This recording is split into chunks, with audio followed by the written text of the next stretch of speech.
بسم الله الرحمن الرحيم. إن الحمد لله نحمده ونستعينه ونستغفره ونعوذ بالله من شرور أنفسنا ومن سيئات أعمالنا. من يهده الله فلا مضل له ومن يضلل فلا هادي له. وأشهد أن لا إله إلا الله وحده لا شريك له وأشهد أن محمدًا عبده ورسوله. أعوذ بالله من الشيطان الرجيم من همزه ونفخه ونفسه. بسم الله الرحمن الرحيم. يا أيها الذين آمنوا اتقوا الله حق تقاته ولا تموتن إلا وأنتم مسلمون. يا أيها الناس اتقوا ربكم الذي خلقكم من نفس واحدة وخلق منها زوجها وبث منهما رجالا كثيرا ونساء. واتقوا الله الذي تساءلون به والأرحام إن الله كان عليكم رقيبا. يا أيها الذين آمنوا اتقوا الله وقولوا قولا سديدا يصلح لكم أعمالكم ويغفر لكم ذنوبكم. ومن يطع الله ورسوله فقد فاز فوزا عظيما.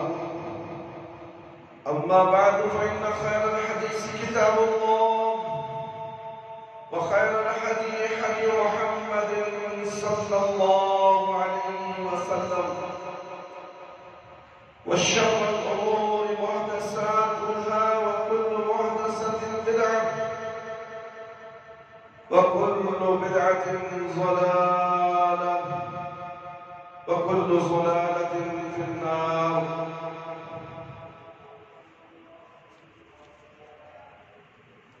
محترم دوستوں، بزرگوں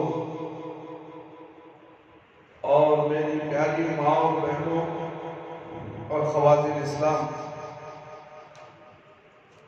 آج یوم الجمعہ عید المومنین ہے۔ آج خطبہ جمعہ کا عنوان ہے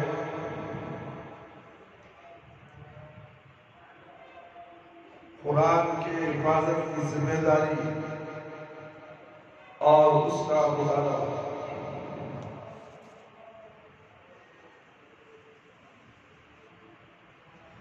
چند دنوں سے آپ تمام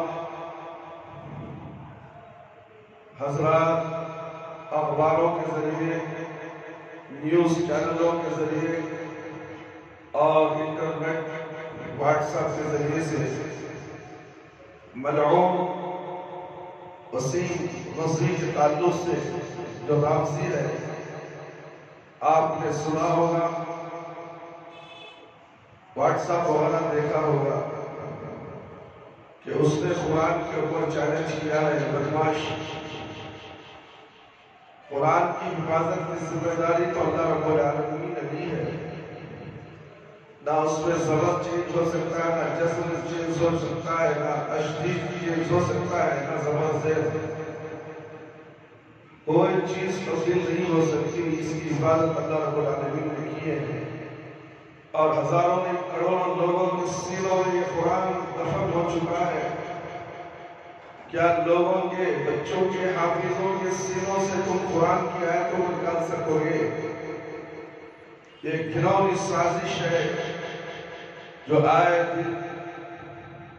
اسلام کے خلاف، قرآن کے خلاف، پیارے نبی صلی اللہ علیہ وسلم کے خلاف دشمنان اسلام کوشش کرتی مسلمانوں کو پریشان کرتے رہتے ہیں، مگر اللہ رب العالمین ایسے لوگوں کو ذلیل اور رسوا کر دیتا ہے۔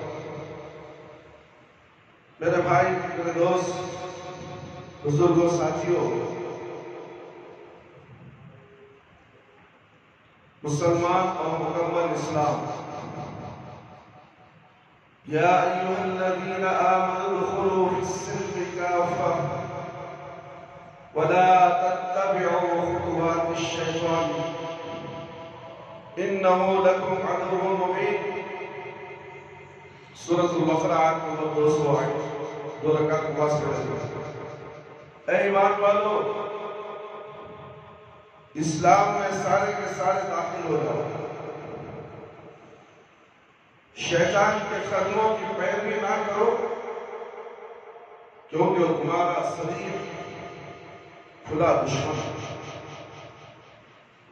سورۃ البقرہ کی ایک بہت مختصر سی آیت ہے۔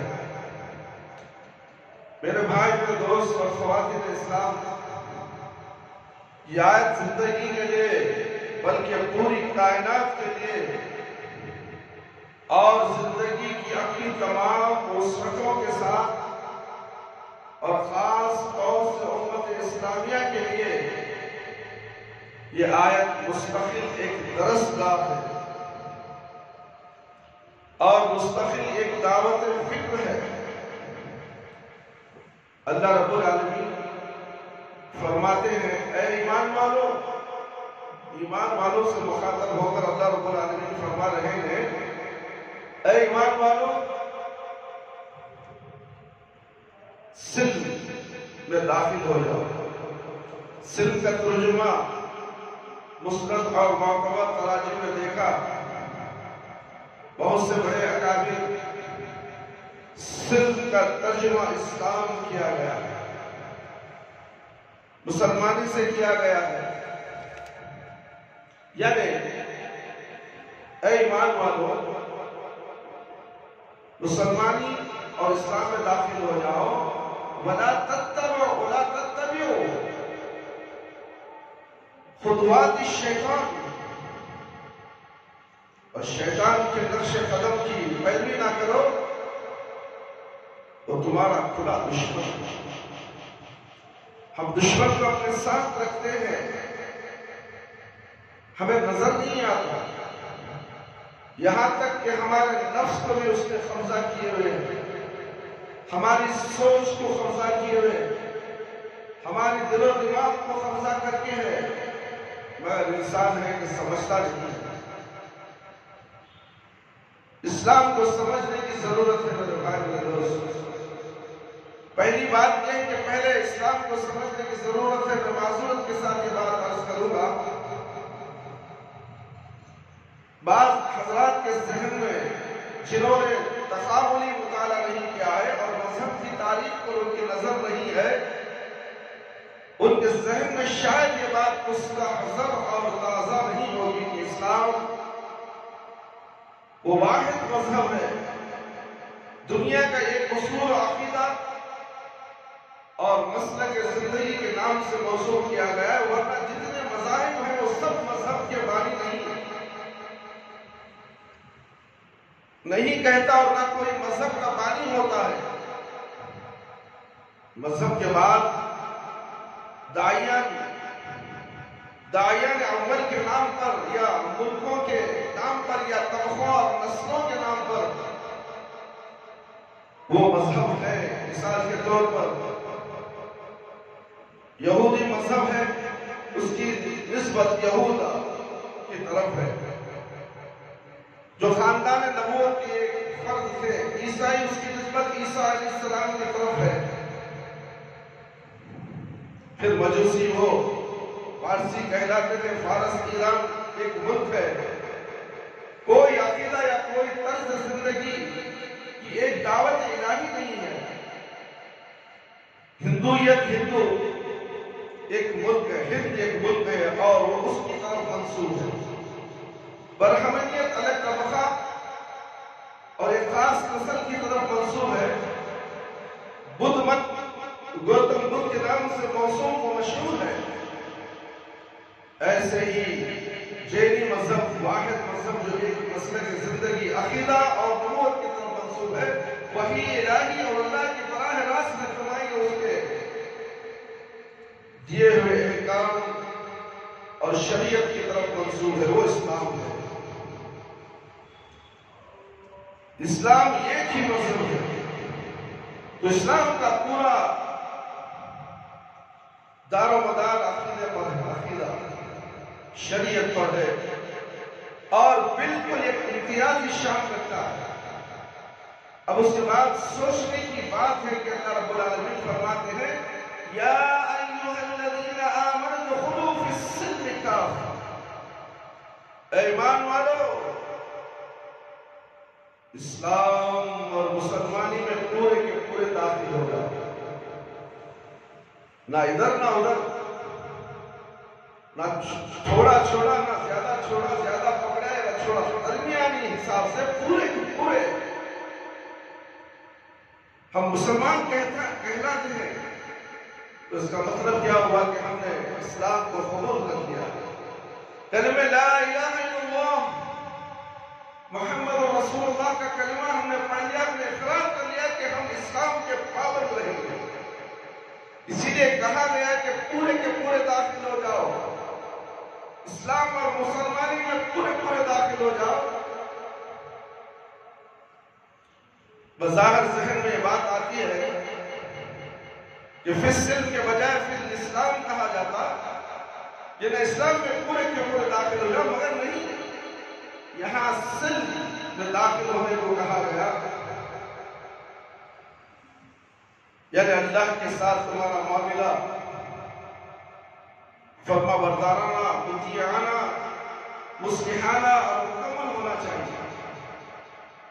عقائد میں بھی، فرائض و عبادت میں بھی، طرز معاشرت اور طریقہ زندگی میں بھی تمہیں اللہ تعالیٰ کی تعلیمات اور سید المرسلین خاتم النبیین صلی اللہ علیہ وسلم کے لائے ہوئے اور بتائے ہوئے احکام کا پابند ہونا چاہیے، اور تعلقات میں اس کا لحاظ رکھنا چاہیے۔ اللہ کے دشمن سے وفاداری اور اطاعت و فرمانبرداری کا تعلق نہ ہو۔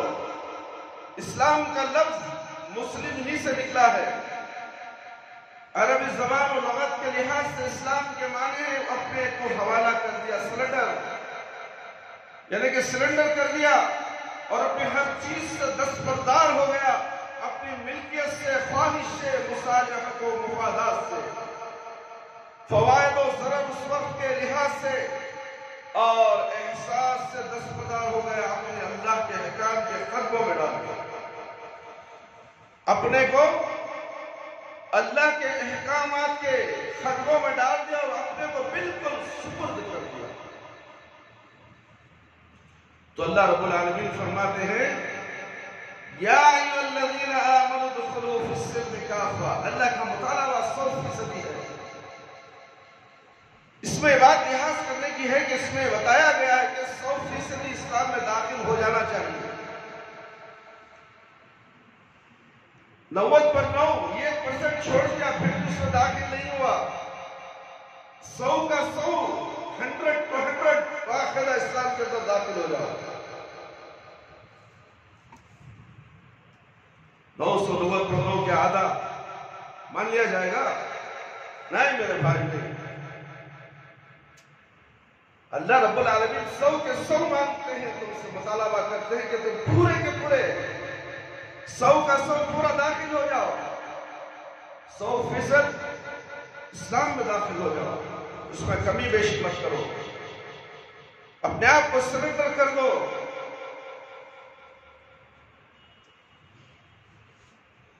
مسلمان بھی 100% ہو اور اسلام بھی 100% ہو، نہ مسلمانوں میں کوئی تحفظ یا ریزرویشن ہے، نہ اسلام میں کوئی تحفظ، استثناء یا ریزرویشن ہے۔ ایک نقطہ ہے جس کو آپ ساتھ لے جائیں اور اس کی اشاعت کریں۔ اللہ کا مطالبہ اور قرآن مجید کی صریح آیت ہے کہ 100% مسلمانوں کو 100% اسلام میں داخل ہونا چاہیے، اور مذہب کی طرح نہیں کہ عقائد لے لیے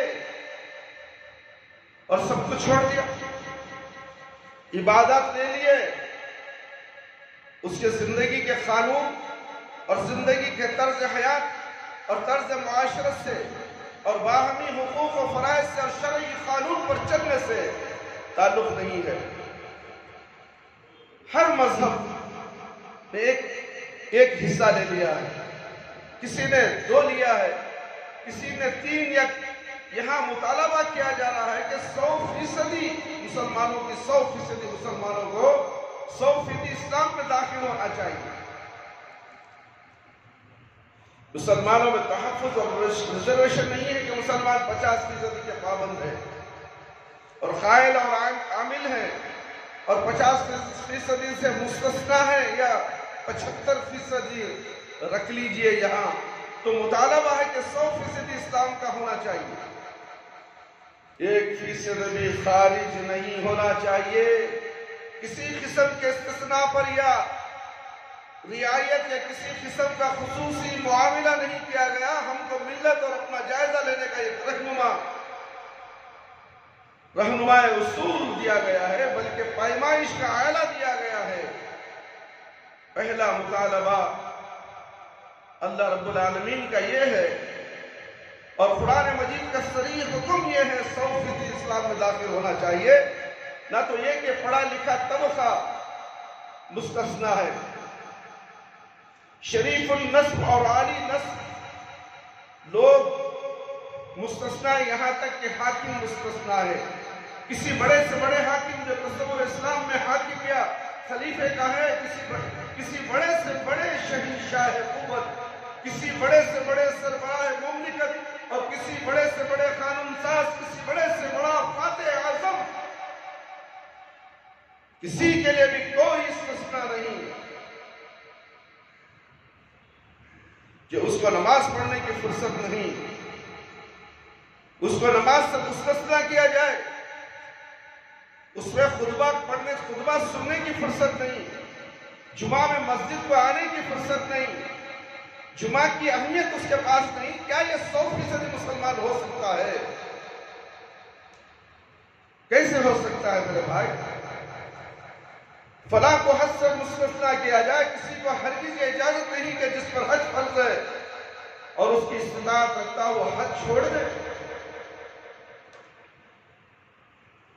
اسی طریقے سے آئینی قانون کے سب مسلمان اس کے پابند، ترکہ اور میراث کے قانون کے سب مسلمان پابند۔ یہ بات چونکہ دینے والی اور ایک تعزیانہ ہے ہمارے لیے، اس وقت ساری چیزیں اس کے ماتحت آ جاتی ہیں۔ قرآن کا مطالبہ صرف اتنا نہیں کہ اسلام قبول کرو اور اسلام میں داخل ہو جاؤ، بلکہ مطالبہ یہ ہے کہ اسلام میں 100% داخل ہو، تو تم بھی 100% ہو اور اسلام بھی 100% ہو، نہ اس میں ریزرویشن نہ اس میں ریزرویشن۔ یا ایھا الذین آمنوا ادخلوا فی السلم کافہ، اے ایمان والو اسلام اور مسلمانی میں پورے داخل ہو جاؤ۔ اس کا مطلب یہ ہے کہ 100% مسلمان اور 100% اسلام ہونا چاہیے۔ اس کا امکان ہے کہ ایک آدمی اسلام کا دعویٰ بھی کرے اور اللہ سے بندگی کا اعتراف اور بندگی کا تعلق قائم کرے، اور بعض چیزوں میں ریزرویشن تحفظ کے ساتھ اپنی مرضی کو داخل کرے کہ اچھا صاحب ہم عقائد کو مانتے ہیں، بے شک توحید برحق، میعاد اور آخرت کا عقیدہ برحق، حساب و کتاب برحق، لیکن معاشرت میں، تہذیب میں، اپنی گھریلو زندگی میں، اپنے عزیزوں کے ساتھ تعلقات میں، لین دین میں، کاروبار میں، تجارتی معاملات میں ہم آزاد ہیں، تو اللہ اس کو قبول کرنے کے لیے تیار نہیں۔ فی السلم کافہ، پورے کے پورے اسلام میں داخل ہو جاؤ، ایک کو مانوں گا ایک کو چھوڑوں گا نہیں۔ یہ آیت اسی لیے نازل ہوئی ہے، اور یہ آیت گویا تعزیانہ عبرت ہے، یہ بہت بڑے خطرے کا اعلان ہے کہ اللہ فرماتا ہے یا ایھا الذین آمنوا ادخلوا فی السلم کافہ، اے وہ لوگوں جو ایمان لائے اور اسلام میں داخل ہو جاؤ، مسلمانی میں شامل ہو جاؤ۔ کافہ کا تعلق دونوں سے، داخل ہونے والوں سے بھی ہے اور جس دائرے میں داخل ہو رہے ہیں اس سے بھی ہے، وہ بھی کافہ، یہ بھی کافہ۔ اس طرح نہیں کہ مسجد جائے اور ایک قدم مسجد کے اندر رکھا، بس ہم مسجد میں داخل ہو گئے، یا دونوں قدم اندر رکھ دیے اور اندر نہ جائیے، یا اندر تو جائے لیکن نماز نہ پڑھے، یہ نہیں ہو سکتا۔ ادخلوا فی السلم کافہ، پورے کے پورے داخل ہو جاؤ اور عامل بن جاؤ۔ عامل یعنی عمل کرنے والے بن جاؤ۔ میں تو مسلمان ہو گیا ہوں، اسلام قبول کر لیا، میں عمل نہیں کروں گا تو پھر یہ مسلمان کہاں ہو؟ عامل بن جاؤ، داخل بھی بنو اور عامل بھی بنو۔ مسجد میں داخل ہونے کے بعد کیا کرنا ہے؟ مسجد کے در و دیوار کو دیکھتے کھڑے ہونا ہے۔ جیسے ہی ہم مسجد میں داخل ہوں گے 2 رکعت نماز پڑھ کر بیٹھنا ہے، یہ پیارے نبی صلی اللہ علیہ وسلم کا حکم ہے۔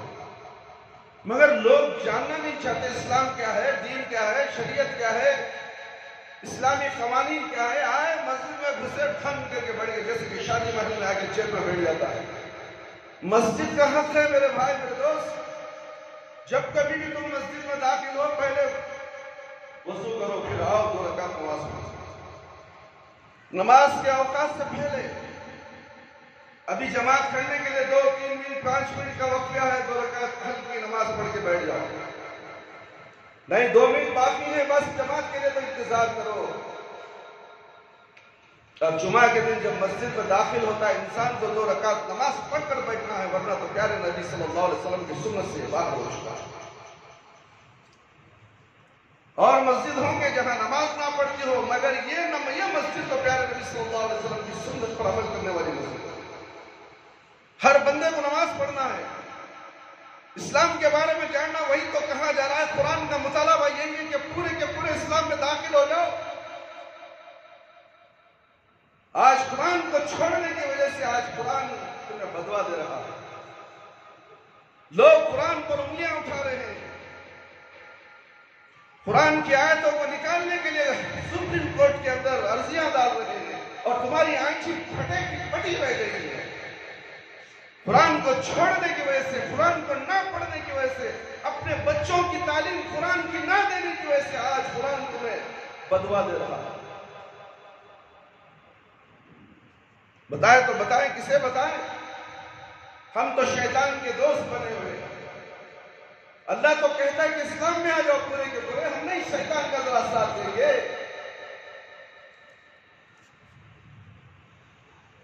شیطان کے نقشہ ہے قدم کی پیروی نہ کرو میرے بھائی، شیطان کی باتوں میں مت آؤ۔ 2 رکعت نماز پڑھنے سے تمہیں کون سی چیز روکتی ہے؟ شیطان روکتا ہے، بیٹھ جا، خطبہ چل رہا نہیں، بیٹھ جا۔ خطبے کے دوران میں اللہ کے نبی صلی اللہ علیہ وسلم خطبہ دے رہے ہیں، ایک صحابی اندر داخل ہے، پوچھا کہ آپ نے 2 رکعت نماز پڑھی؟ نہیں، نماز پڑھو پھر بیٹھو۔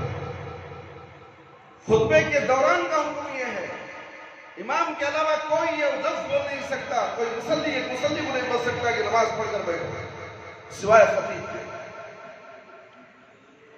میرے بھائی میرے دوست اور خواتین اسلام کو سمجھنے کی کوشش کرو۔ آج ہم اسلام میں پورے کے پورے نہ داخل ہونے کی وجہ سے اسلام کے اوپر انگلیاں اٹھایا جا رہی ہیں، قرآن پر انگلیاں اٹھایا جا رہا ہے، پیارے نبی صلی اللہ علیہ وسلم کی شریعت پر انگلیاں اٹھائے جا رہے ہیں. کیوں؟ شیطان کے نقش قدم پر چلنے لگ گئے. اور اسلام میں پورے 100% ہم نے داخلہ نہیں لیا. کوئی 30%، کوئی 50%، کوئی 80%، کوئی 90%، کوئی 90 پر 9%، 1%، پھر آدھے % پہ بھی پھیل لے، مگر وہ اسلام میں داخل نہیں ہوا. وَلَا تَتَّبِعُوا خُطُوَاتِ الشَّيْطَانِ. اور شیطان کے نقشہ قدم کی پیروی نہ کرو. وہ خطوات الشیطان بھی بڑی بلاغت ہے کہ اگر تم نے یہ نہیں کیا تو پھر اتباع خطوات الشیطان ہوگا. یہاں پر اس لیے اس کا ذکر کیا، اللہ رب العالمین صرف فرما دیتا ہے وَادْخُلُوا فِي السِّلْمِ كَافَّةً، لیکن اس کا جو متوازی ہے وہ لا وَلَا تَتَّبِعُوا خُطُوَاتِ الشَّيْطَانِ ہے. آج ہم اپنی آنکھوں سے دیکھ رہے ہیں کہ خطوات الشیطان ہے. یہ گھروں کا لٹا دینا، یہ جائیدادوں کو غرق کر دینا، یہ سودی قرض لینا اور خوشی میں راتوں کو جاگنا، صحت کو خراب کر لینا، اور یہ سب اس لیے کہ نام ہو جائے اور شان ہو جائے کہ فلاں صاحب کے یہاں بارات آئی تھی، اس میں 200 موٹریں سواریاں تھیں اور اتنی بڑی بارات تھی اور سب کو 5 اسٹار ہوٹل میں ٹھہرایا گیا. میرے نام دعوت نامے آتے ہیں، اس میں لکھا ہوتا ہے کہ آپ 5 اسٹار ہوٹل میں ٹھہریں گے. یہ ساری چیزیں عرف میں داخل ہو گئی، جو عربی کا بہت بلیغ لفظ ہے، جس کا ترجمہ ہے رسم و رواج اور اصول زندگی. اسی لیے تو اللہ رب العالمین فرماتے ہیں وَلَا تَتَّبِعُوا خُطُوَاتِ الشَّيْطَانِ إِنَّهُ لَكُمْ عَدُوٌّ مُبِينٌ. اور یہ شیطان کہ نقشہ قدم کی پیروی نہ کرو، تمہارا کھلا دشمن ہے. دیکھیں یہاں نقش قدم واحد نہیں استعمال کیا گیا، بلکہ خطوات الشیطان جمع کا صیغہ لایا گیا. معلوم ہے کہ شیطان کے بہت سے نقش قدم ہیں، اس میں وسعت آ گئی، خواہ اعتقادی چیزیں ہوں، عملی چیزیں ہوں، خواہ اخلاقی چیزیں ہوں، یا تہذیبی ہو یا سیاسی چیزیں ہوں، سب اس میں شامل ہیں. اس آیت کو اپنے دل پر نقش کر لے میرے بھائی میرے دوست. یا ایھا الذین آمنوا ادخلوا فی السلم کافہ ولا تتبعوا خطوات الشیطان انہ لکم عدو مبین. جو لوگ عربی کا ذوق رکھتے ہیں وہ محسوس کریں گے کہ ان الفاظ میں کتنا زور اور بلاغت ہے. یہ کھلا اعجاز قرآنی ہے اگر یہ کہا جائے کہ جلال الہی بھی شامل ہے. عربی کے طالب علم کی حیثیت سے کہتا ہوں کہ بالکل الفاظ بتا رہے ہیں کہ اس کا دوسرا مفہوم یہ ہے، اگر ایسا نہ کرو گے تو اللہ کے غضب سے ڈرو اور اللہ کی طرف سے بے برکتی پر ڈرو، برے نتائج سے ڈرو. یہ آیت بتا رہی ہے میرے بھائی یا ایھا الذین آمنوا ادخلوا فی السلم کافہ ولا تتبعوا خطوات الشیطان انہ لکم عدو مبین. اس سے اور صاف بات کیا کہی جا سکتی ہے. وَقُلْ رَبِّ ادْخِلْنِي مُدْخِلَ صِدْقٍ وَاخْرِجْنِي مُخْرَجَ صِدْقٍ. اور کہو اے پروردگار مجھے اچھی طرح داخل کر، اسلام میں اچھی طرح داخل کر. اللہ سے دعا کرو اچھی طرح داخل کر اور اچھی طرح سے نکالو. کب؟ موت. داخل اچھی طرح کرو 100%، اور نکالو بھی اچھی طرح سے، یعنی خاتمہ بالخیر ہو. اسلام سے کب نکلتا ہے؟ موت کے وقت. جب روح اس کی قبض کی جاتی ہے اس وقت اسلام سے نکلتا ہے. جب بھی اچھے طریقے سے نکالو. مگر کہاں ہے سوچ مسلمانوں کی؟ کہاں ہے سوچ؟ فی السلم کافہ کے معنی نماز 5 وقت کی پڑھنا ہے، پوری شریعت پر عمل کرنا ہے. بہانے نہیں چلنے والے. تو یہ بہانے بتانے والا فی السلم کافہ کے اندر داخل نہیں ہوا. مسلمان نہیں ہوا، پورا مسلمان نہیں ہوا، یعنی کہ اسلام میں شک کرتا ہے، پھر سلم کافہ پورے کے پورے اسلام میں داخل ہو جاؤ، کہاں داخل ہوا؟ کتنے لوگ نماز نہیں پڑھے فجر کی، کتنے لوگ گھروں میں سوئے ہوئے ہیں؟ گریباں میں جھانک کر دیکھو، اپنے ضمیر سے پوچھو، پھر تم کیسے پورے 100% مسلمان ہو؟ کیا نام رکھ لینے سے مسلمان ہو جاؤ گے؟ فجر کی نماز چھوڑ دو گے پھر بھی مسلمان، پھر بھی خاتمہ بالخیر؟ سورۃ الاسراء آیت نمبر 80 کہ ہر بن منہ سے صدا آئے، اصل چیز ہے سیرت و کردار، اور وہ طرز زندگی جو سلطنت ہی نہیں بلکہ سلطنت سے بڑی بڑی چیزیں، یعنی معرفت الہی، اللہ کے یہاں کی مقبولیت، نظر کی تاثیر، خیر و آرام، ہدایت اور رحمت الہی کا دروازہ کھولنے کا کام کرتی ہے۔ سلطنت تو اس کا ایک ہلکا اور ایک پھیکا سا نشان ہے۔ ایمانی سیرت وہ چیز ہے جو آفاق النفس کی فتوحات عطا کرتی ہے۔ سلطنت تو اس کا ایک ہلکا اور ایک پھیکا سا نشان ہے۔ وہ جہانگیری عطا کرتی ہے جس کے سامنے سلطنت ہیچ ہے، وہ اصل چیز جو ہر خیر کا منبع اور سرچشمہ ہے وہ ہے سیرت۔ میں نے ارادوں کو پیدا کرتے ہیں، ارادوں کو پیدا کرتے، ارادوں کو پیدا نہیں کرتے۔ اصل چیز صحیح ارادہ، اور جب ایک صحیح ارادہ ہو جاتا تو پھر سینکڑوں ادارے وجود میں آتے ہیں، اور ادارے جیتے ہیں، مرتے ہیں، وہ پیدا ہوتے ہیں، وہ ختم ہو جاتے ہیں۔ لیکن ارادہ انسانی جب صحیح ہو جائے، انسان کی نیت صحیح ہو جائے،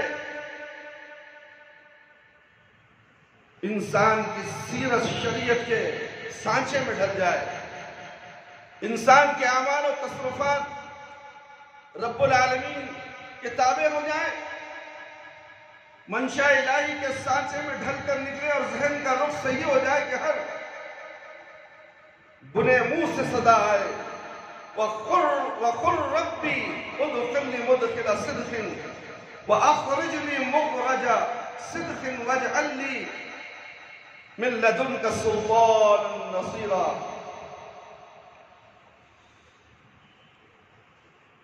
تو ان کے غلاموں کے خطوں کے نیچے کسرا و قیصر کے تاج آتے ہیں،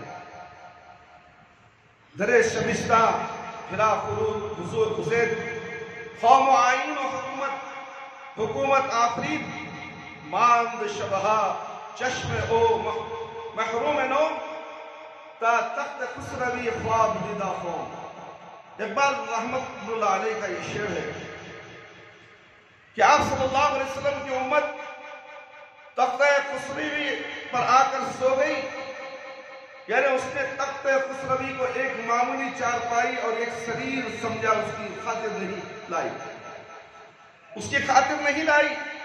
جہاں بیٹھنا چاہیے تھا جاہ و جلال کا اظہار کرنے کے لیے، وہاں وہ سو گئی۔ تو اصل چیز کیا ہے؟ اللہ کو جب منظور ہوگا اور اللہ کی حکمت کا تقاضا ہوگا تو سلطنت وجود میں آئے گی، جب اللہ کی حکمت کو کچھ اور تقاضا ہوگا تو اس سے بھی بڑی بڑی چیزیں وجود میں آئیں گی۔ اصل چیز کیا ہے؟ وہ ہے سیرت کا پیدا کرنا، جس کا عنوان ہے ادخلنی، میں داخل ہو تو تیرے حکم کے مطابق نکلوں، تو تیری تعلیم اور منشا کے مطابق جس کو مدخل صدق و مخرجہ صدق کہا گیا، وَاجْعَلْ لِي مِن لَّدُنْكَ سُلْطَانًا نَصِيرًا، سورۃ الاسراء آیت نمبر 80۔ اور اپنے ہاتھ سے زور و قوت کو میرا مددگار بنائیو۔ کہاں گیا؟ آپ کے سوا مدد کرنے والی کوئی ذات نہیں، اللہ رب العالمین کے سوا مدد کرنے والی کوئی ذات نہیں ہے۔ میرے بھائی، میرے دوست، میرے لیے آپ اپنی طرف سے طاقت پیدا کر دیے۔ اصل مسلمانوں کی طاقت اس میں مضمر ہے، کسی کی سلطنت رہی اور کسی کی سلطنت رہتی تو خلافت راشدہ رہتی، اور اس کے بعد کوئی شہنشاہی رہتی تو سلطنت عباسیہ جو پورے متمدن اور افریقہ اور ایشیا کے عظیم ترین ممالک پر حکومت کرتی تھی۔ یہ مغلوں کی سلطنت خود کتنی بڑی سلطنت تھی، یہ چیز یعنی نعمت اللہ تعالیٰ کی۔ اللہ تعالیٰ کسی کو دے تو فائدہ اٹھانا چاہیے، اس میں اس کی تحقیر نہیں کرنا۔ لیکن یہ مسلمانوں کے لیے موت و زندگی کا سوال نہیں، یہ نہیں کہ سلطنت ختم ہو جائے تو یہ امت مر گئی، اور جب سلطنت آئے تو یہ امت زندہ ہو گئی۔ امت سلطنت سے بالا تر ہے، دنیا سے بالا تر ہے امت۔ میرے بھائی میرے دوست، یہ دنیا تو کیا ہے؟ کچھ نہیں ہے، کچرا۔ سلطنت امت سے بالا تر نہیں، سلطنت امت کے لیے، امت سلطنت کے لیے نہیں۔ سیرت سلطنت بھی پیدا کرتی ہے، سلطنت سے بھی عظیم تر چیز پیدا کرتی ہے۔ اور سیرت خود اللہ کو پسند ہے، جس کے انعام و ساری دنیا بھی عطا کر دے، ہفتے اقلیم کی سلطنت بھی عطا فرما دے۔ عطا بھی فرمائی ہے کبھی سلیمان علیہ السلام اور کبھی اپنے کسی اور محبوب بندے کو۔ وَقُلْ رَبِّ ادْخِلْنِي مُدْخِلَ صِدْقٍ وَأَخْرِجْنِي مُخْرَجَ صِدْقٍ۔ میرا چلنا پھر اٹھنا بیٹھنا، میرا مرنا جینا سب تیرے لیے ہو۔ اور الفاظ قرآنی میں وہ کہا جا سکے جس کی نبی کو تعلیم دی گئی ہے۔ میرے بھائی میرے دوست، ایسا مت بیٹھو۔ اللہ رب العالمین فرماتے ہیں سورۃ الانعام آیت نمبر 22 میں 60/2 میں، فیان ڈالو جی، پیچھے فیانہ ڈالو جی، اندھے بن کے بیٹھے تھے، ڈالو فیان پیچھے کی طرف، بیچ کا فیان ڈالو، کر کے 2 ڈالو۔ آئیے اللہ رب العالمین فرما رہے ہیں، قُلْ إِنَّ الصَّلَاةِ وَنُسُكِي وَمَحْيَايَ وَمَمَاتِي لِلَّهِ رَبِّ الْعَالَمِينَ لا شریک لہ وبذالک امرت وانا اول المسلمین۔ یہ بھی کہہ دو کہ میری نماز، میری عبادت، میرا جینا، میرا مرنا سب اللہ رب العالمین ہی کے لیے ہے۔ اللہ اکبر، جس کا کوئی شریک نہیں، اور مجھ کو اسی بات کا حکم ملا ہے، اور میں سب سے اول فرما بردار ہوں۔ مسلمان کی زندگی شریعت کے سانچے میں، قرآن و حدیث کے سانچے میں، سیرت نبوی صلی اللہ علیہ وسلم کے سانچے میں ڈھل کر نکلے۔ نہ اپنی خواہش سے جانا، نہ اپنی خواہش سے آنا، نہ اپنی خواہش سے اٹھنا، نہ اپنی خواہش سے بیٹھنا، نہ اپنی خواہش سے حکم چلانا، نہ اپنی خواہش سے حکم ماننا، اپنی خواہش سے کسی کو زیر کرنا، نہ اپنی خواہش سے کسی کے سامنے زیر ہونا۔ یہ ہے ادخلنی مدخل صدق واخرجنی مخرج صدق۔ قرآن کو پڑھو تو صحیح، قرآن پڑھنا نہیں آتا، سمجھنا نہیں آتا، اپنے بچوں کو مدرسے میں داخل کرنا نہیں آتا، یہ فلانے کی مسجد، ٹھکانے کی مسجد ہے۔ اس مسجد میں قرآن کو پڑھایا بھی جاتا ہے، ترجمہ سکھایا بھی جاتا ہے، اور دین کی سمجھ بھی بٹھائی جاتی ہے بچوں میں۔ چھوٹا سا بچہ 10 سال 8 سال کے اندر اتنا علم جان لیتا ہے اس مدرسے کے اندر، مدرسہ تقویٰ تعلیم القرآن۔ مختصر بچے اللہ کو پہچان لیتے ہیں، پیارے نبی صلی اللہ علیہ وسلم کی شریعت کو پہچان لیتے ہیں، مگر یہاں پہچانا نہیں جاتا، ویسے مدرسے بھرے پڑے۔ کوئی بات نہیں، اللہ جسے پسند کرتا ہے اسے مدرسے تقویٰ تعلیم القرآن میں داخلہ دلواتا ہے۔ اللہ جسے پسند نہیں کرتا اس مسجد کے اندر قدم بھی نہیں رکھتا۔ نماز پڑھنے کے لیے بھی جو آتا ہے وہ اللہ کی مرضی سے اس مسجد کو آتا ہے، اور اللہ جسے پسند کرتا ہے اسے اس مسجد کو بھیجتا ہے، اور تاکہ اللہ تعالیٰ اسے وارننگ دے کہ دیکھ، سن بیان، یہ بیان سن، تیرے لیے وارننگ ہے۔ کل قیامت کے دن مجھے یہ نہیں بتانا کہ تو نے مجھے نہیں بتایا تھا، مجھے قرآن اور حدیث کا علم نہیں ہوا تھا، میں نہیں جانتا تھا، نہیں۔ اور اللہ اس حجت کے لیے مسجد تقویٰ کو لوگوں کو نماز پڑھنے کے لیے بھیجتا ہے، تاکہ بیان سننے کے بعد اس پر عمل کرے، ورنہ یہ بہانہ نہ بنائے کہ میں نے تو سنا نہیں۔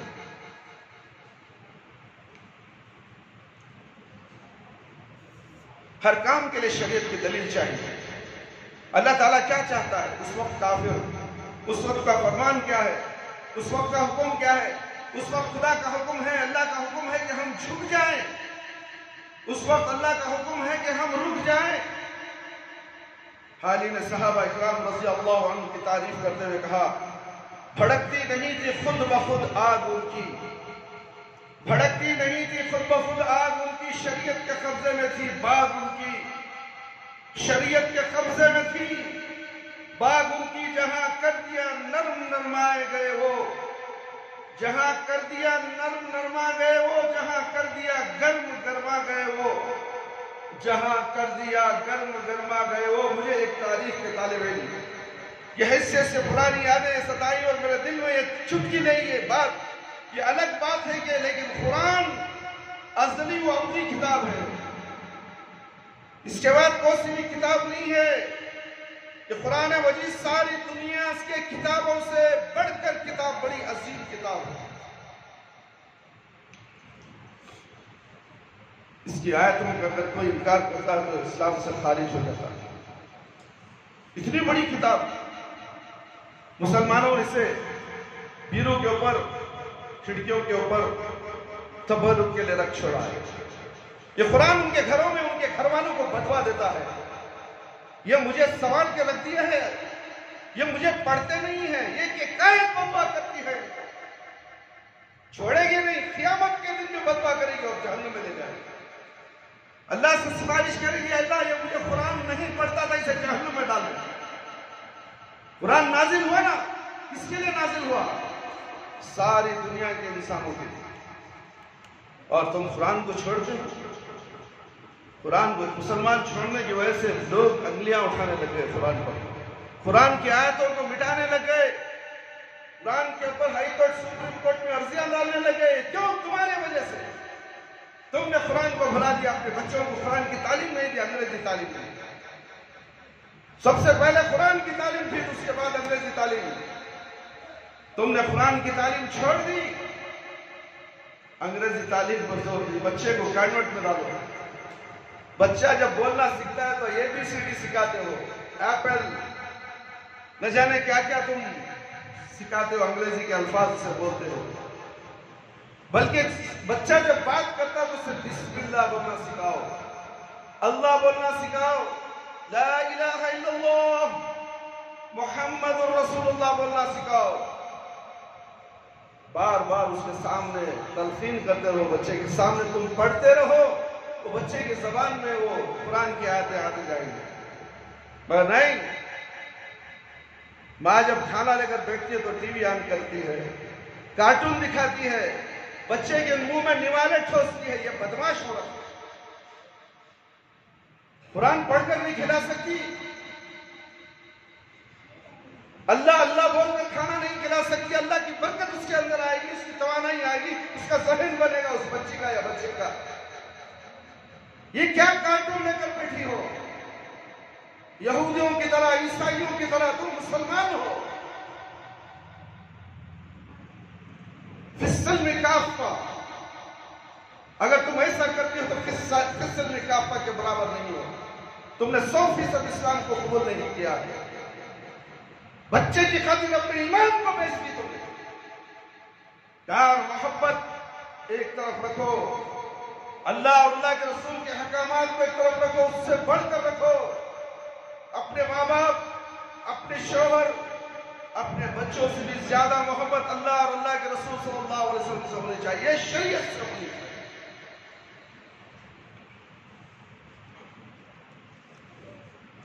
اصل چیز اسلام کی سیرت بتانا، یعنی نفس کی خواہش، اپنے ذاتی مفادات اور وقتی تقاضوں کو شریعت کے سامنے جھکا دینا اور اس کے تابع بنا دینا، یہ جھوٹی عزت، یہ ناموری، یہ شہرت ہم چشموں میں عزت کی کوئی چیز نہیں۔ اصل چیز امر الہی ہے، اللہ کا حکم۔ امر الہی کیا ہے، اللہ کا حکم کیا ہے، اس کو تلاش کرنا، تاکہ اللہ تعالی ہماری کیسی زندگی چاہتا ہے۔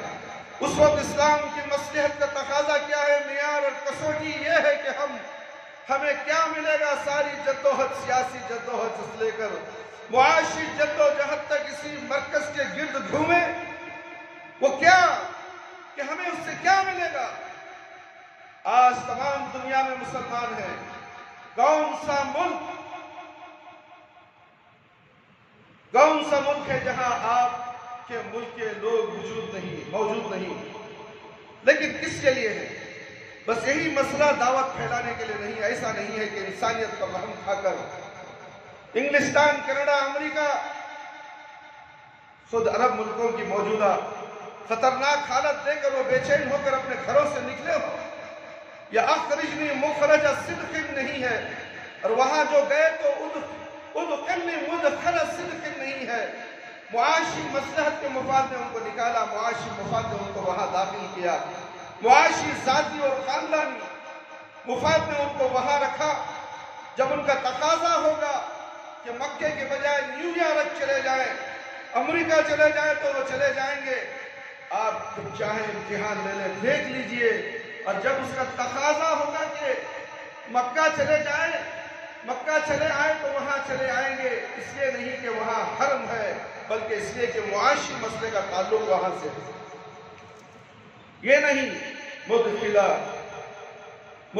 صدق پر عمل کر رہے ہیں، اور نہ مخرج صدق پر چل رہے ہیں۔ یہ اللہ کا حکم ہے، اپنے نبی کو تعلیم دی جا رہی ہے، اور آپ صلی اللہ علیہ وسلم کے ذریعے آپ صلی اللہ علیہ وسلم کے امت کو تعلیم دی جا رہی ہے کہ ہم دعا کریں، رب ادخلنی مدخل صدق واخرجنی مخرج صدق۔ ہمارا جینا مرنا، ہمارا کسی سے خوش ہونا، کسی سے ناراض ہونا، اور ہمارا ٹوٹنا، ہمارا جڑنا، ہمارا بگڑنا، بننا، یہ سب اللہ کے حکم اور امر الہی کے تابع ہو۔ پھر دیکھیے اللہ تعالیٰ کیا عطا کرتا ہے۔ شفا اس سیرت کے بدل جانے کا ہے، اس ذہن کے بدل جانے کا ہے۔ شریعت ہماری امام نہ رہی، شریعت ہمارا فیصلہ کرنے والی نہ رہی، تو ہمارے مسائل میں ایک حکم کی شریعت رکھے۔ ہم نے شریعت کو حاکم نہیں بنایا، ہم نے اپنی خواہشات کو، اپنے مفادات کو حکم بنایا۔ بس اس وقت اصل انقلاب جو مسلمانوں کے لیے ضروری ہے، وہ سیرت کا اختیار کرنا ہے۔ ہماری زندگی اللہ اور اس کے رسول صلی اللہ علیہ وسلم کے منشے کے مطابق بن جائے۔ وہ ہم سے جو کرائے وہ ہم کریں، وہ جو چھڑائے وہ ہم چھوڑ دیں۔ تو یہ ادخلنی مدخل صدق واخرجنی مخرج صدق ہے۔ مسلمان کو پہلے یہ پوچھنا چاہیے کہ شریعت کا حکم کیا ہے۔ کوئی ہے مائی کا لڑ پوچھنے والا؟ کوئی انہوں جاننے والا ہے؟ سب مکے گونگے سن کو خاموش جاتے رہتی، اپنی مرضی کا کرتے رہتی۔ دین جاننے کی فرصت نہیں ہے مسلمانوں کو۔ اسلام کیا ہے، شریعت کیا ہے، ہماری زندگی کیسا، ہمارا مرنا جینا کیسا، ہماری موت کیسی ہوگی، پھر موت کے بعد ہماری زندگی کیسے ہوگی۔ کیا ہم جنت کو جانے والے ہیں یا جہنم کو جانے والے ہیں؟ کیا ہماری زندگی جو ہو رہی ہے وہ جہنمی زندگی ہے؟ کیا اللہ ہمیں ایسے معاف کر دے گا، جہنم میں بھیج دے گا؟ سوچو تو صحیح میرے بھائی مسلمانوں، سوچتے کیوں نہیں؟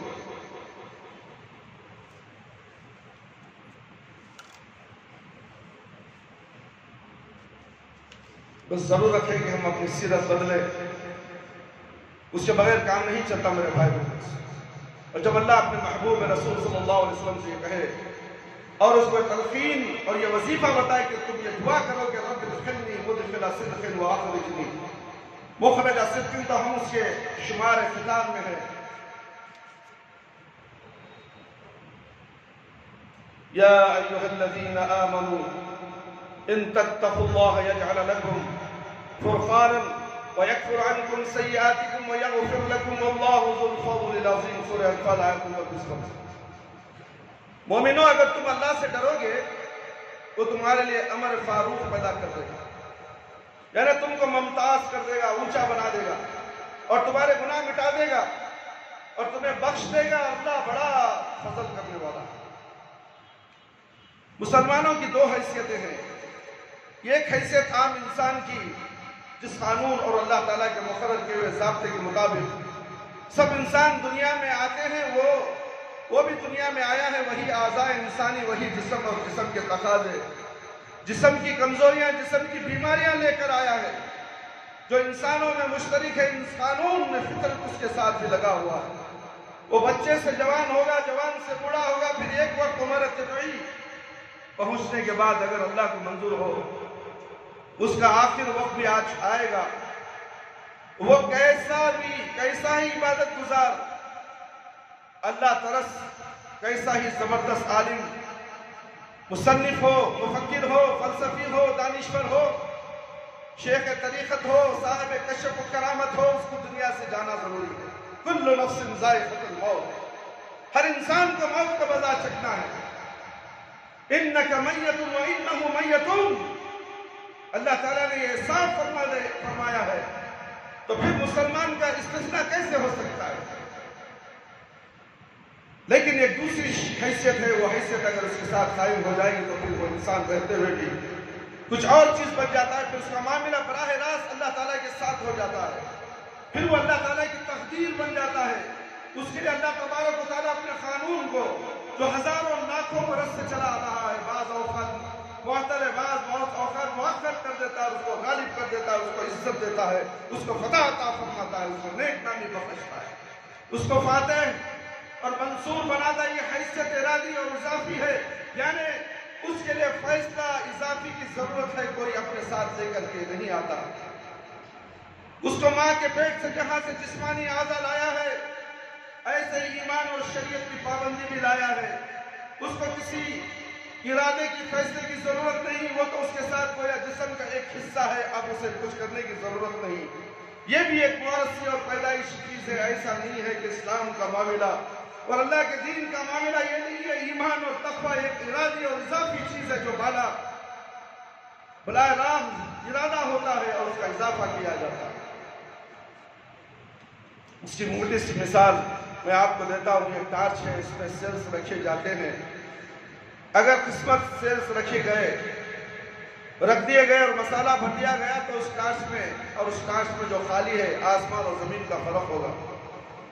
یہ ٹارچ کہلائے گی، یہ اندھیرے میں اجالا کرنے کی روشنی کا ایک تیز دھار اس میں سے نکلے گا، یہ ہاتھ میں ہوگی تو آدمی ٹھوکر کھانے سے بچے گا، دیوار سے ٹکرانے سے بچے گا، کسی سوتے ہوئے بچے پر پاؤں رکھ کر چلے جانے سے بچے گا، اور معلوم ہوگا کہ اس کے ساتھ ایک بڑی طاقت ہے۔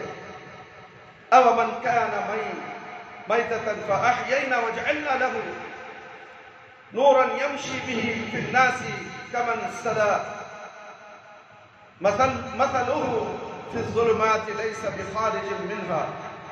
سورہ نام آیت نمبر 122۔ بھلا جو پہلے مردہ تھا، پھر ہم نے اس کو زندہ کیا اور اس کے لیے روشنی کر دی، جس کے ذریعے سے وہ لوگوں میں چلتا پھرتا ہے۔ کہیں اس شخص جیسا ہو سکتا ہے جو اندھیرے میں پڑا ہوا اس سے نکل ہی نہ سکے؟ اللہ نے جسے کوئی حجے کر کے بتاتا ہے، حجے کر کے بتایا، وہ دو چار اس طریقے سے سمجھا۔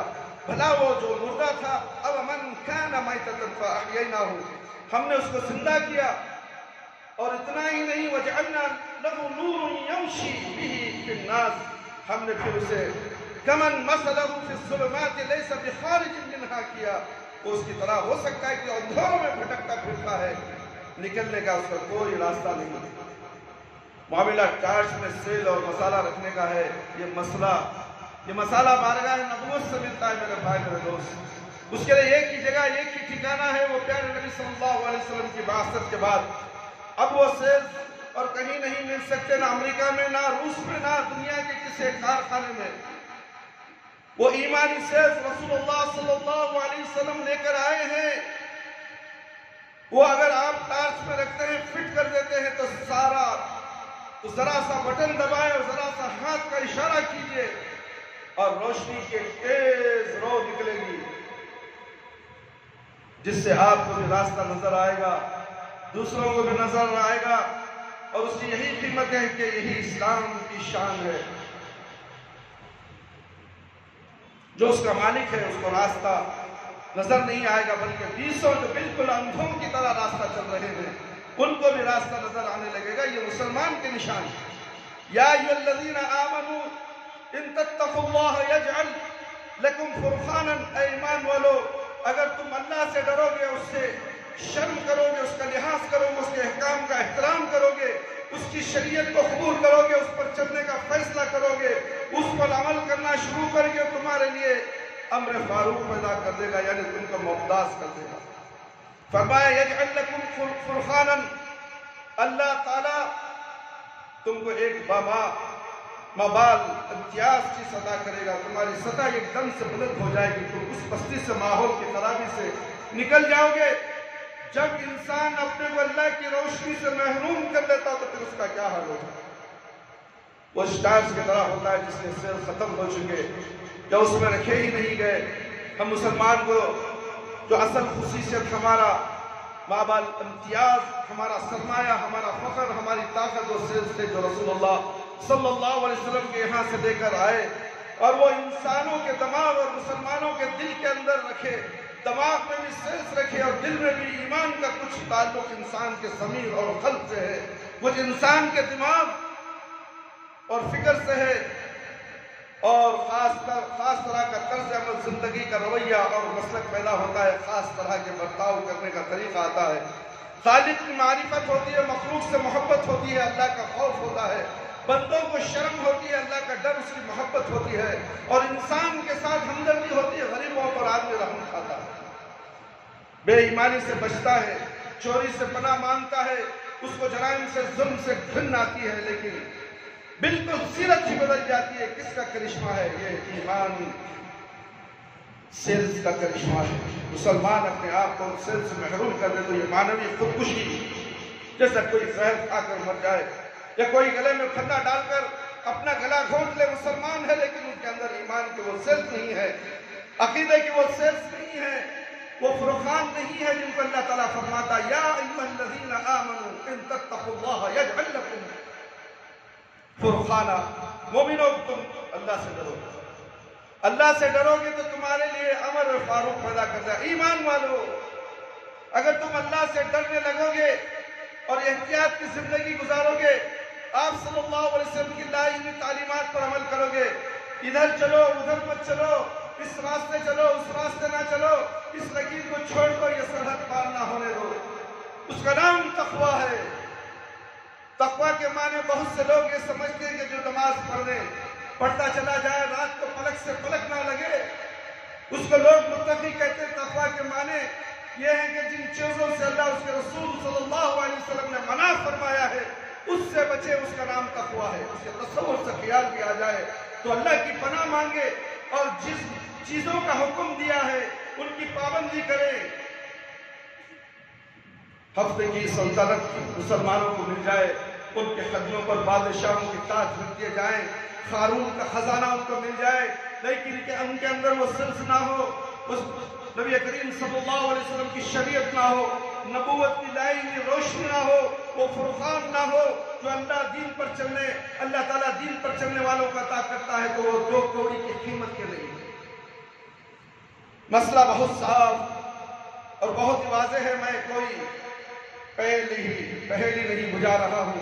ہماری آپ کی ساری طاقت، سارا امتیاز اللہ کے ہاں بھی جو مرتبہ اور مقام ہے، اور مخلوق کی نگاہ میں بھی جو وزن اور طاقت ہے، وہ سب ان سیلز کے صفحے میں ہے۔ سیلز سلامت، سب کچھ، یہ دل سلامت، سب سلامت، یہ دماغ سلامت، سب سلامت، عقیدہ سلامت، اخلاق سلامت۔ مسلمان ہے، نہ پہاڑ اس کا راستہ روک سکتے ہیں، نہ سمندر۔ میرے بھائی، میرے دوست، بہت سی باتیں ہیں، میں اپنی بات بتانا چاہتا ہوں کہ ہم قرآن اور حدیث پر عمل کرنے کے پیرا ہو جائیں۔ اللہ رب العالمین اسلام کی حفاظت کریں گے، مسلمانوں کی بھی حفاظت کریں گے، اور مسلمانوں کے لیے قرآن ایک ایسی عظیم چیز ہمارے پاس دی ہے اللہ رب العالمین نے۔ یعنی قرآن تو سارے دنیا کے انسانوں کے لیے آیا ہے، مگر اسے قبول کرنے والے صرف مسلمان ہیں۔ اللہ نے قرآن کو پہاڑ پہ بھی قبول کیا تو پہاڑ لینے سے انکار کر دیا، پہاڑ ریزہ ریزہ ہے۔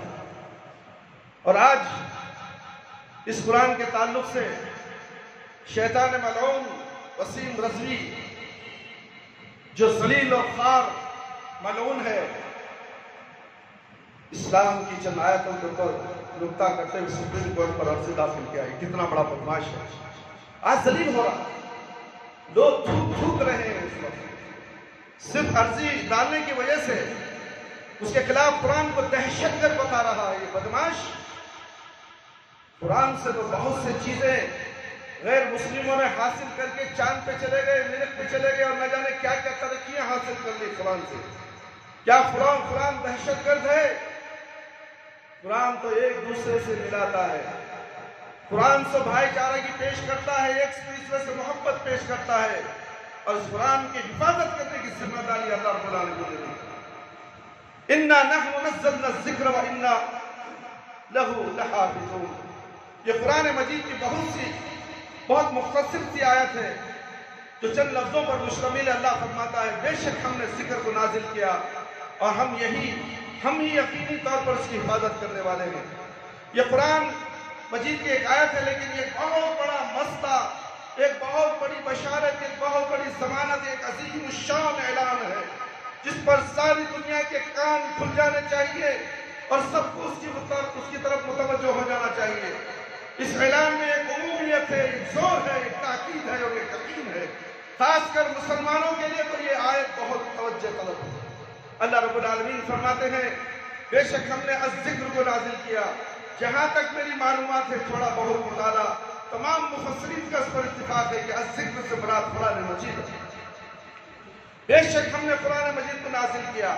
اللہ تعالیٰ جس شاہنہ انداز میں جیسے شاہی فرمان ہوتے ہوئے جمع کے سیدھے کے ساتھ فرماتا ہے ہم نے اتارا ہے، ہم بھی اس کی حفاظت کرنے والے ہیں۔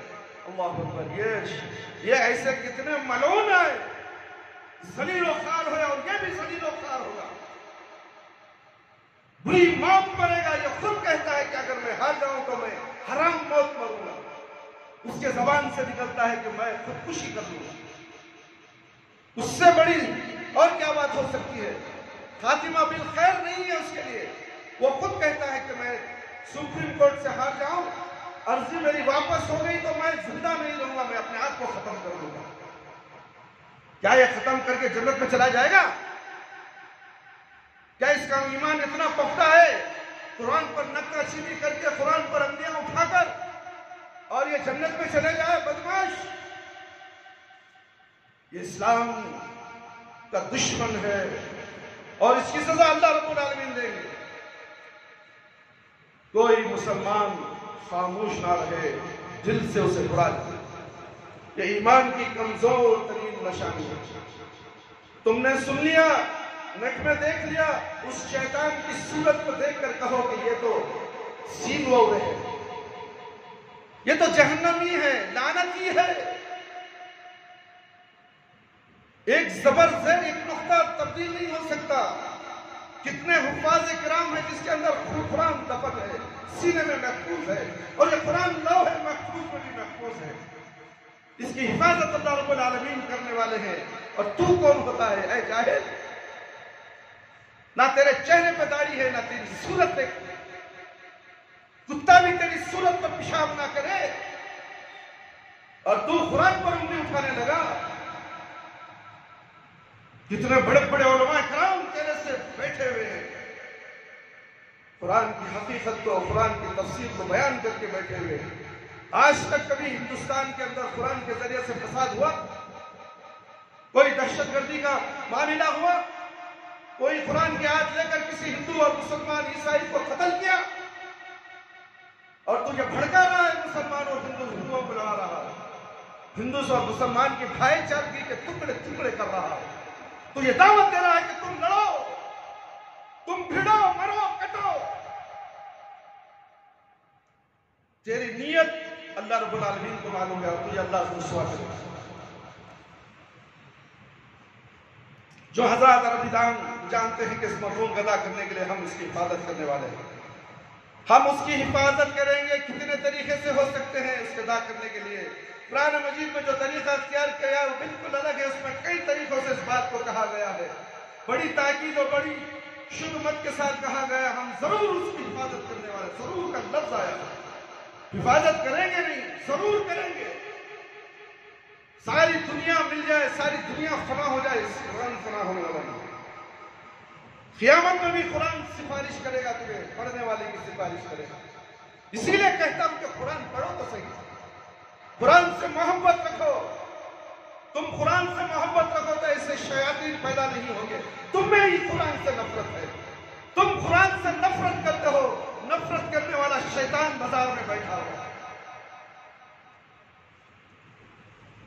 میں عربی زبان کے ایک ادنا طالب علم کی حیثیت سے کہہ سکتا ہوں کہ اللہ تعالیٰ نے اس میں تاکید کی کئی چیزیں جمع کر دی ہیں.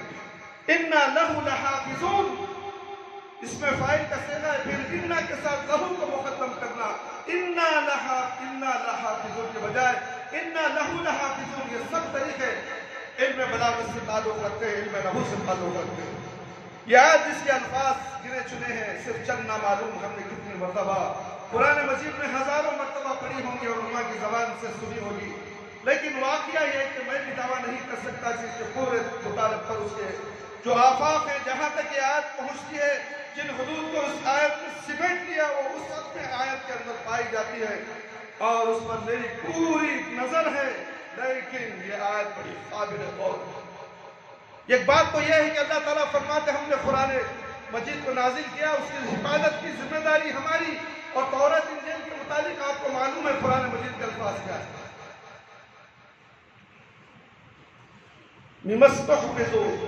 بِمَسْتُحْفِظُوا مِنْ كِتَابِ اللَّهِ وَكَانُوا عَلَيْهِ شُهَدَاءَ. تورات اور انجیل کی حفاظت کی ذمہ داری اللہ نے نہیں لی تھی، انہیں قوموں کے سپرد تھی جن کے لیے کتابیں نازل ہوئی تھی. پھر اس کا کیا نتیجہ ہوا آپ تاریخ میں دیکھیے. مصرفین نے خاص طور پر اب جو جدید معلومات اور تحقیقات کی روشنی میں آئی ہے انہوں نے بالکل اس بات کو ثابت کر دیا کہ یہ کتابیں محفوظ نہیں رہی. اور یہ سب نتیجہ اس کا ہے کہ اللہ تعالیٰ نے یہ کام انہی کے سپرد کیا. بِمَسْتَحْفِظُوا مِمَا كِتَابَ اللَّهِ کتاب اللہ. لیکن اس آیت میں اس کے بالکل برخلاف کہا گیا کہ اِنَّا نَحْنُ نَزَّلْنَا الذِّكْرَ وَإِنَّا لَهُ لَحَافِظُونَ. ہم ہی اس کی حفاظت کرنے والے، ہم ہی. یہی کا لفظ اللہ کی طرف جا رہا ہے، انسانوں کی طرف نہیں جا رہا. قرآن مجید کے محفوظ ہونے کے متعلق کچھ نہیں کہنا. میرا ذہن اس طرف گیا کہ اس قرآن مجید کی حفاظت کے وعدے اور کتنے وعدے مضمن ہیں، اس پر غور فرمائیے. ہمارے لیے کتنی بڑی بشارت ہے. ہمارے مدارس کا اصل تعلق یہی ہے کہ اس کی اصل قدر و قیمت یہی ہے. ان مدارس کے اصل ان کا مقام کیا ہے اور ان مدارس کی اصل قدر و قیمت کیا ہے. یہ بات صرف اس پر منحصر ہے کہ آپ یہ سمجھیں کہ اللہ تعالیٰ نے قرآن مجید کی حفاظت کے ذمے، قرآن مجید کی حفاظت کے اعلان میں اور کتنی حفاظتوں کا اعلان فرمایا اور اس دنیا میں حقیقی تحفظ کا راستہ کیا. یہ اس آیت سے معلوم ہوا کہ ہم نے ہی ذکر کو نازل کیا اور ہم بھی اس کی حفاظت کرنے والے ہیں. جب اللہ رب العالمین فرماتا ہے ہم اس کتاب کی حفاظت کرنے والے ہیں تو کیا آپ اس کا مطلب یہ سمجھتے ہیں کہ کتاب کسی کتب خانے کی زینت بنی رہے، یہ کتاب کسی گھر کی زینت بنی رہے، یا کسی کتاب کو کسی آفس میں تبرک کے لیے رکھ دیا جائے؟ یہ کتاب کی ذمہ داری اللہ رب العالمین نے اٹھائی ہے اور تمہیں پڑھنے کا حکم دیا ہے، تمہیں سجا کر رکھنے کا حکم نہیں دیا. قرآن کو پڑھو، اگر تم نہیں پڑھے تو یہ تمہیں سفارش کر کے جہنم میں پہنچا دے گی، اگر تم پڑھو گے تو یہ تمہیں سفارش کر کے جنت میں پہنچائے گی. اگر یہ صحیح ہے، بلکہ میں اس سے آگے بڑھ کر کہتا ہوں کہ اس دھوم دھام کے ساتھ، اس شان و شوکت کے ساتھ دنیا کو کھلا دینے والی آواز کے ساتھ جلال سلطانی نہیں، جلال شہنشاہ بھی نہیں، جلال خسروی بھی نہیں، بلکہ جلال الہی کے ساتھ فرمایا وَإِنَّا لَهُ لَحَافِظُونَ. ہم ہی اس کی حفاظت کریں گے، ہم ہی اس کی حفاظت کے ذمہ دار ہیں، ہم نے اس کی حفاظت کا ذمہ لیا ہے، ہم نے اس کی حفاظت کا بیڑا اٹھایا ہے. تو کیا آپ سمجھتے ہیں کہ جو اعلان شان کے ساتھ ہوا اس اعلان کا مطلب صرف یہ ہے کہ وہ کتاب کسی کتب خانے میں محفوظ رہے گی، کوئی اس کو پڑھنا چاہے گا پڑھے گا، یا یہ کہ قرآن مجید سینوں میں محفوظ رہے گا؟ لوگ اس کو جیسا نازل ہوا تھا منعن یاد کر لیں گے اور تراویح کی نماز میں سنایا کریں گے. اب رمضان آنے والا ہے، معصوم چھوٹا سا بچہ بھی 10 سال کا ہو، 12 سال کا ہو، 14 سال کا ہو، پورا قرآن ہو بہو زبر زیر کے ساتھ، تجوید کے ساتھ، اس کی ادائیگی کے ساتھ سناتا ہے. سارے دنیا کے اندر مساجد میں قرآن کو ایک ساتھ لاکھوں کروڑوں کے حساب سے پڑھی جانے والی چیز کو اس بدمعاش